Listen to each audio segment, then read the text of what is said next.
Hello, welcome back. നമ്മൾ ഇന്ന് സംസാരിക്കാൻ പോകുന്നത് ഒരു കഥാപാത്രത്തിനെ കുറിച്ചാണ്, നാരായണി. ചില കഥാപാത്രങ്ങൾക്ക് അവർ കടന്നു വരുന്ന കഥയിൽ വളരെ ചെറിയ സന്ദർഭങ്ങൾ മാത്രമേ കിട്ടാറുള്ളൂ. എന്നാൽ വായനക്കാരുടെ മനസ്സിൽ ഒരു സ്ഥാനം നേടിയെടുക്കാൻ അവർക്ക് കഴിയാറുണ്ട്. അങ്ങനെ എനിക്ക് ഇഷ്ടപ്പെട്ട ഒരു കഥാപാത്രമാണ് നാരായണി. എസ്.കെ. പൊറ്റക്കാടിന്റെ ഒരു ദേശത്തിന്റെ കഥയിലാണ് നാരായണി കടന്നു വരുന്നത്. നോവലിലെ കേന്ദ്ര കഥാപാത്രമായ ശ്രീധരൻ ഇലഞ്ഞിപ്പൊയിൽ തന്റെ അമ്മ വീട്ടിൽ പാർക്കാൻ ചെല്ലുന്ന അവസരത്തിലാണ് നാരായണിയെ കാണുന്നത്.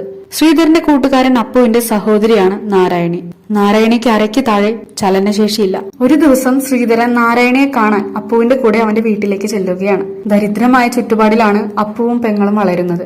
മൂരിവണ്ടി വലിക്കുന്ന അച്ഛന് മറ്റൊരു സ്ത്രീയുമായി ബന്ധമുണ്ടെന്നും അധ്വാനിച്ചുണ്ടാക്കുന്ന പണമെല്ലാം അവിടേക്കാണ് പോകുന്നതെന്നും അമ്മയെ തല്ലാറുണ്ടെന്നും അപ്പു ശ്രീധരനോട് പറഞ്ഞിട്ടുണ്ട്. നാരായണിയെ കാണിച്ചു കൊടുക്കാനായി അപ്പു വിളിക്കുമ്പോൾ ശ്രീധരന് ഒരു വല്ലായ്മ അനുഭവപ്പെടുന്നുണ്ട്. അവളെ കാണാൻ ആഗ്രഹിച്ചതാണെങ്കിൽ കൂടിയും അവർ അകത്ത് കയറി ചെല്ലുമ്പോൾ ആ പെൺകുട്ടി നിലത്ത് മലർന്നു കിടക്കുകയാണ്. നല്ല തങ്കത്തിന്റെ നിറം, മാറിൽ കുപ്പായമില്ല, കണങ്കാൽ വരെ എത്തുന്ന ഒരു മുണ്ട് മാത്രമാണ് വസ്ത്രം. ശ്രീധരനെ കണ്ടതും നാരായണി കിടക്കുന്ന പായയുടെ ഇരുവശവും പൊക്കി മാറിലേക്ക് ചുരുട്ടിവെച്ച് ദേഹം കഴുത്തിന് കീഴ്പോട്ട് മുഴുവനും മൂടി മറച്ച് അവളുടെ സമൃദ്ധമായ ചുരുണ്ട മുടി ആ തങ്കമുഖത്തിന് ചുറ്റും പായലും നിലത്തുമായി ചിതറിക്കിടക്കുകയാണ്. ആ നിഷ്കളങ്കയായ ബാലികയുടെ മനോഹാരിത ശ്രീധരന്റെ കണ്ണുകളിലൂടെയാണ് നമ്മൾ അറിയുന്നത്.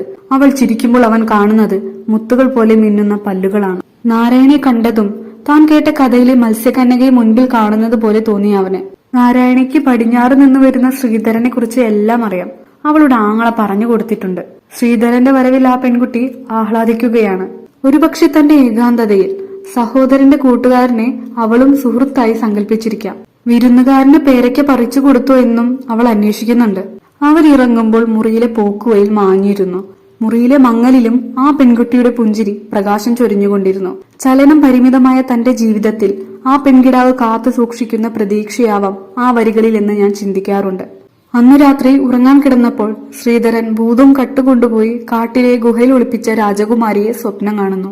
സേനാനായകന്റെ മകനൊപ്പം കാട്ടിൽ നായാട്ടിന് പോയ അയൽനാട്ടിലെ രാജകുമാരൻ സുന്ദരിയായ കുമാരിയെ കണ്ടെത്തുന്നു. തന്റെ കൂടെ വരാൻ രാജകുമാരിയെ ക്ഷണിക്കുകയാണ് രാജകുമാരൻ.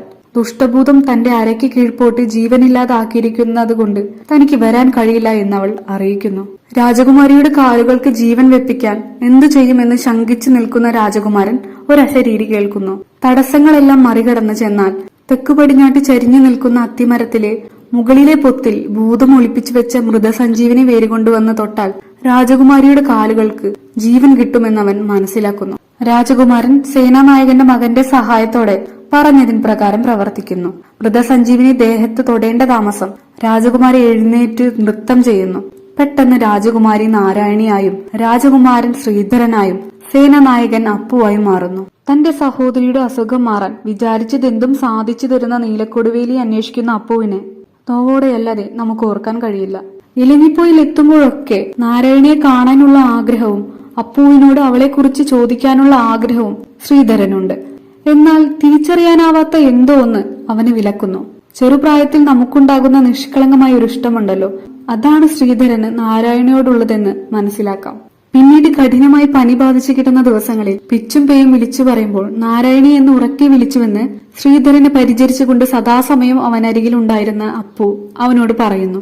അന്നേരം പനിച്ചൂടിൽ അവൻ നാരായണിയെ സ്വപ്നം കണ്ടതോർക്കുന്നു, ഒരു മത്സ്യകന്യകയുടെ രൂപത്തിൽ. ആ ഓർമ്മയിൽ അപ്പുവിനോട് ഉത്കണ്ഠയും ലജ്ജയും കലർന്ന സ്വരത്തിൽ നാരായണിയുടെ അസുഖം എങ്ങനെയുണ്ടെന്ന് അവൻ അന്വേഷിക്കുന്നു. കഠിനമായ ദുഃഖത്തോടെയാണ് അപ്പു അതിനുത്തരം പറയുന്നത്. നാരായണി മരിച്ചുപോയി.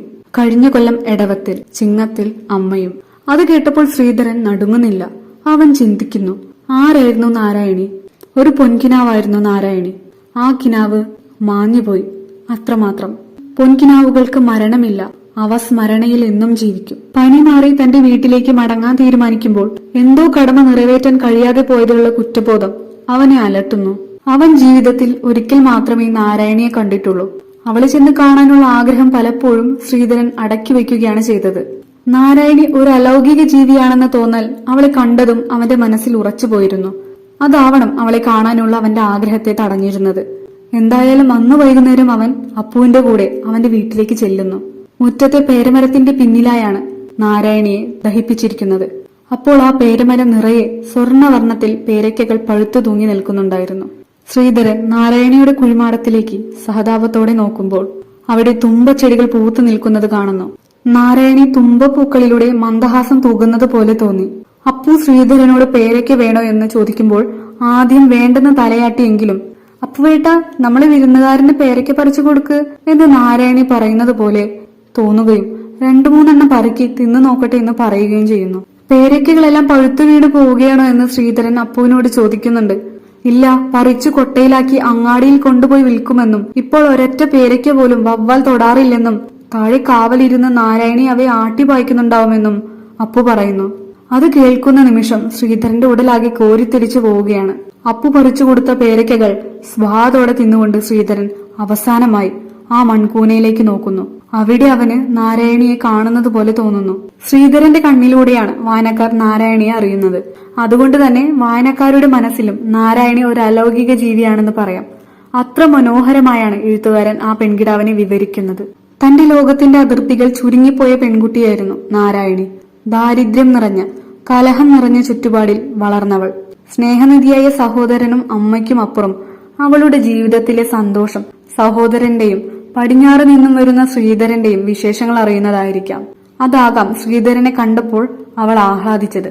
എങ്കിലും ശ്രീധരന്റെ കണ്ണിലൂടെ മാത്രം നാരായണിയെ അറിയുന്നത് കൊണ്ട് അവൾ എന്താണ് ശ്രീധരനെ കുറിച്ച് ചിന്തിക്കുന്നതെന്നോ മറ്റോ അറിയാൻ നിർവാഹമില്ല.